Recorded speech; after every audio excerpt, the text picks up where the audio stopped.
తిరుమల తిరుపతి దేవస్థానం కేవలం మన తెలుగు స్టేట్స్ వల్లే కాకుండా దేశ నలుమూలల నుండి ఎంతో మంది భక్తులు వచ్చి ఆ కలియుగ దైవమైన శ్రీ వెంకటేశ్వర స్వామిని దర్శించుకుంటారు. అండ్ మనం కూడా మన లైఫ్ లో ఒక్కసారైనా పవిత్రమైన తిరుపతి లడ్డూని తినే ఉంటాం.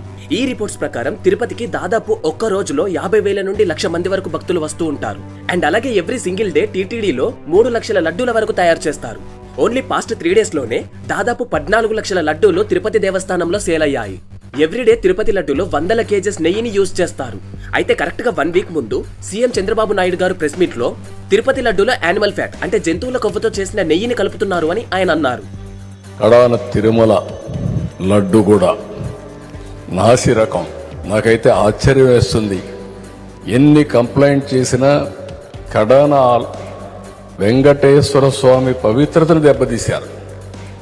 ఎన్నోసార్లు చెప్పాము. అయితే ఇక్కడ మ్యాటర్ చాలా వైరల్ అయింది. ఇక్కడ అసలైన విషయం ఏంటి అంటే ఈ కల్తీ నెయ్యితో చేసిన లడ్డూస్ ని ఫస్ట్ వెంకటేశ్వర స్వామికి నైవేద్యంగా పెట్టి ఆ తర్వాత లడ్డూస్ ని సేల్ చేస్తారు. అయితే ఈ విషయం బయటకు వచ్చిన తర్వాత ఇండియాలో ఇది హాట్ టాపిక్ గా మారింది. హిందువుల మనోభావాలు దెబ్బతీసినందుకు హిందువులంతా చాలా ఫైర్ లో ఉన్నారు. ఈ ఆలయంలో ప్రధాన అర్చకునిగా పనిచేస్తున్న ఒక పూజారి కూడా ఒక 5 years నుండి తిరుపతిలో ఏదీ సరిగ్గా జరగడం లేదు అండ్ వెళ్లి కంప్లైంట్ ఇచ్చినా ఎవరు పట్టించుకోవట్లేదు అని చెప్పారు.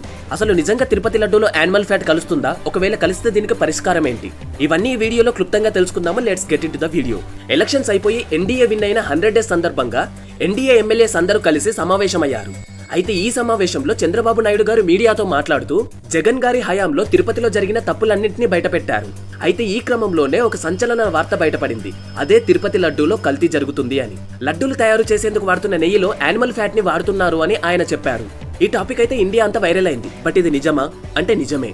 బికాస్ గుజరాత్ కి చెందిన ఒక ఫేమస్ మిల్క్ టెస్టింగ్ యూనిట్ ఉంది. అదే NDDB, national dairy development board. ఈ సంస్థకి చెందిన centre of analysis and learning in livestock and food వాళ్ళు తిరుమల తిరుపతి యొక్క లడ్డు శాంపుల్స్ ని తీసుకుని టెస్ట్ చేశారు. టెస్ట్ కంప్లీట్ అయిన తర్వాత వాళ్ళు ఇచ్చిన రిపోర్ట్స్ లో ఇలా ఉంది: తిరుపతి లడ్డూని నిజంగానే కల్తీ చేస్తున్నారు. అంతేకాకుండా లడ్డూలో palm oil, vegetable oil, coconut oil and వీటితో పాటు అపవిత్రమైన బీఫ్ టాలో, లార్డ్ అంటే పంది యొక్క కొవ్వు అండ్ అలాగే ఫిష్ ఆయిల్ వీటిని కూడా నెయ్యిలో యూజ్ చేస్తున్నారు. ఇవన్నీ ఈ రిపోర్ట్ లో వచ్చాయి. అసలు ఈ విషయాన్ని ఎందుకు ఇన్ని రోజులను బయట పెట్టలేదు? అయితే ఎన్డీఏ విన్ అయ్యాక టీటీడీ యొక్క పాత చైర్మన్ అయిన భూముల కరుణాకర్ రెడ్డి రాజీనామా చేశారు. దాని తర్వాత జె శ్యామలారావు అనే ఒక వ్యక్తిని ఎన్డీఏ గవర్నమెంట్ టీటీడీ చైర్మన్ గా నియమించింది. చాలా రోజుల నుండి తిరుమలలో ఫుడ్ క్వాలిటీ గానీ ప్రసాదం క్వాలిటీ గానీ తగ్గింది అని చాలా మంది భక్తులు చెప్తూ వస్తున్నారు. అయితే ఎవ్రీ ఇయర్ తిరుమల లడ్డూల తయారీ కోసం 1,500 టన్నుల నెయ్యి అవసరం పడుతుంది. ఏఆర్ డైరీ ప్రొడక్ట్స్ అనే సంస్థ గత సంవత్సరం నుండి తిరుమల తిరుపతి దేవస్థానానికి నెయ్యి సప్లై చేస్తుంది.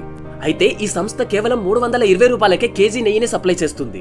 ఈ విషయం తెలుసుకున్న శ్యామలారావు గారికి అసలు నెయ్యి కాస్ట్ వచ్చేసి చాలా ఎక్కువ, అలాంటిది కేజీ నెయ్యి కేవలం 320కి ఇవ్వడమే ఏంటి అని డౌట్స్ రైజ్ అయ్యాయి. వెంటనే ఆ నెయ్యిని టెస్టింగ్ కి పంపిస్తే అప్పుడు తెలిసింది ఆ నెయ్యి అంతా కల్తీ నెయ్యి అని. దాంతో టీటీడీ బోర్డు ఏఆర్ అనే సంస్థని కల్తీ నెయ్యి సప్లై చేస్తున్నందుకు బ్లాక్ లిస్ట్ లో పెట్టింది.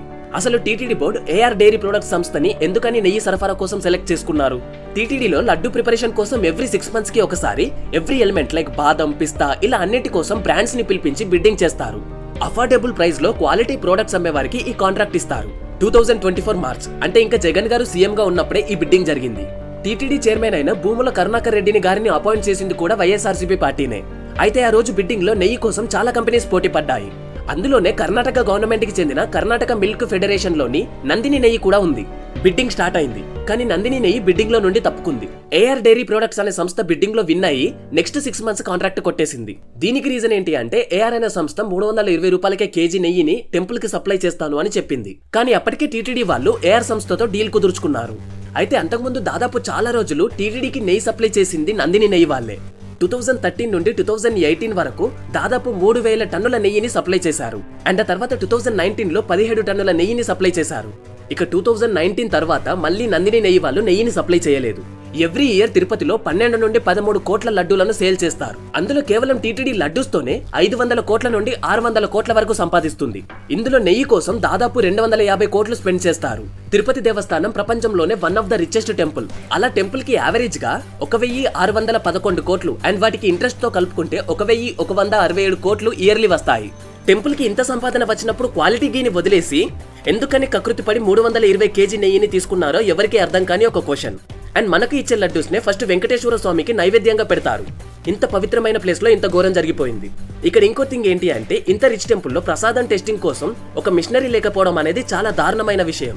బట్ ఈ ఇన్సిడెంట్ జరిగిన తర్వాత ఇప్పుడు ప్రసాదం క్వాలిటీ చెకింగ్ కోసం దాదాపు 70 నుండి 80 లక్షలు ఖర్చు పెట్టి ఒక ల్యాబ్ ని ఏర్పాటు చేస్తున్నట్టు శ్యామలారావు గారు చెప్పారు. ఇప్పుడైతే లాస్ట్ 15 డేస్ నుండి టీటీడీకి కర్ణాటక మిల్క్ ఫెడరేషన్ వాళ్ళ నందిని నెయ్యినే సప్లై చేస్తున్నారు. ఇక్కడ చాలా మంది అనుకునే విషయం ఏంటి అంటే ఇవన్నీ ఇబ్బందులు పడే బదులు టీటీడీనే ఒక గోశాల నిర్మించుకోవచ్చు కదా అని. అలా గనక జరిగితే గోమాతల్ని కాపాడిన వాళ్ళం అవుతాము అండ్ అలాగే చాలా మందికి పని దొరుకుతుంది. ఇదే కాకుండా టెంపుల్ కి ప్యూర్ గీ దొరుకుతుంది అండ్ ఇంతే కాకుండా ఆ మిల్క్ ని అమ్మిన మనీతో లాభం కూడా వస్తుంది. ఎలా అయినా సరే ఎవరైనా సరే మన సనాతన ధర్మాన్ని కాపాడకపోతే వారికి శిక్ష తప్పకుండా ఉండాలి. మన భారతీయ సనాతన ధర్మం చాలా గొప్పది. మీరు కూడా ఇప్పటి నుండి ఖచ్చితంగా ఫాలో అవ్వండి. అయితే టీటీడీలో ఈ దోషం పోవడానికి అయితే ఒక శాంతి పూజను నిర్వహించారు. అండ్ ఈ టీటీడీ వెనుక జరుగుతున్న పాలిటిక్స్ గురించి మాట్లాడితే ఒకానొక పొలిటీషియన్ అయితే ఒక మాట అన్నారు. పంది యొక్క ఫ్యాట్ చాలా కాస్ట్, దాన్ని నెయ్యిలో ఎలా కలుపుతారు అని ఆయన అన్నారు. దీనికి మీరు ఏం రిప్లై ఇవ్వాలనుకుంటున్నారో కింద కామెంట్స్ లో ఇవ్వండి. మేబీ ఎన్డీడీబీ ఇచ్చిన రిపోర్ట్స్ అతను ఇంకా చూసి ఉండరేమో. ఇంకా దీని వెనక జరుగుతున్న పాలిటిక్స్ గురించి మాట్లాడితే ఎన్డీఏ వాళ్ళు వైఎస్ఆర్సీపీ వాళ్ళని అంటున్నారు అండ్ అలాగే వైఎస్ఆర్సీపీ వాళ్ళు ఎన్డీఏ వాళ్ళని అంటున్నారు. ఎవరు ఏమనుకున్నా సరే తప్పైతే జరిగిపోయింది. సో ఇప్పటికైనా సరే ఇప్పుడు పవర్ లో ఉన్న ఎన్డీఏ వాళ్ళు ఇలాంటి తప్పు మళ్ళీ జరగకుండా ఉండడానికి కావాల్సిన జాగ్రత్తలు తీసుకోవాలి. ఇప్పుడు మన గవర్నమెంట్ చేస్తున్న ఇంకొన్ని పనులను చెప్తాను చూడండి. According to 42nd amendment of constitution India ఒక సెక్యులర్ కంట్రీ. అంటే ఇండియాలో అన్ని మతాలు సమానమే అని అర్థం. ఈ విషయాన్ని గుర్తుంచుకోండి, లాస్ట్ లో మళ్ళీ మాట్లాడుకుందాము. అయితే మన ఇండియాలో మన టెంపుల్స్ అన్ని గవర్నమెంట్ కంట్రోల్లోనే ఉంటాయి. దాదాపు 4 లక్షల టెంపుల్స్ ఇంకా గవర్నమెంట్ కంట్రోల్లోనే ఉన్నాయి. బట్ ఒక్క మసీద్ కానీ ఒక్క చర్చ్ కానీ ఇండియాలో గవర్నమెంట్ కంట్రోల్లో ఉండదు. ఇక ట్యాక్స్ల విషయానికి వస్తే ఇండియాలో టెంపుల్స్ పైన ఎన్నో ట్యాక్సులు వసూలు చేస్తారు. అంతెందుకు తిరుమల తిరుపతి దేవస్థానమే ఎవ్రీ ఇయర్ ఆంధ్రప్రదేశ్ గవర్నమెంట్ కి 50 కోట్లు ఇస్తుంది. కానీ ఇండియాలో మసీదులకు గానీ చర్చిలకు గానీ ఎందుకని ట్యాక్స్ తక్కువ ఉంటుంది? అండ్ అవన్నీ గవర్నమెంట్ కంట్రోల్లో లేనప్పుడు వాటి డెవలప్మెంట్ కోసం ఎందుకని ఇండియా వాటికి మనీ ఇస్తుంది? మీరే అన్నారు కదా ఇండియా ఒక సెక్యులర్ కంట్రీ అని. సెక్యులర్ కంట్రీ అయినప్పుడు అన్ని మతాలు ఈక్వల్ గా ఉండాలి. కానీ ఎక్కడో ఒక చోట ఖచ్చితంగా టెంపుల్స్ కి అన్యాయం జరుగుతుంది. సో దీనికి సొల్యూషన్ ఏంటి అంటే ఫస్ట్ ఇండియాలో టెంపుల్స్ అన్ని గవర్నమెంట్ కంట్రోల్ నుండి తీసేయాలి. ముస్లిమ్స్ వాళ్ళ మసీదులను కంట్రోల్ చేయడానికి వాక్ బోర్డ్ ని ఏర్పరచుకున్నారు. అండ్ అలాగే క్రిస్టియన్స్ కూడా వాళ్ళ చర్చిలను ప్రొటెక్ట్ చేసుకోవడానికి నేషనల్ క్రిస్టియన్ బోర్డ్ అండ్ అలాగే ఇండియన్ క్రిస్టియన్ కౌన్సిల్ అని పెట్టుకున్నారు. కానీ భారతదేశానికి ప్రధానమైన మన సనాతన ధర్మాన్ని కాపాడడానికి అలాంటి ఒక బోర్డు లేదు.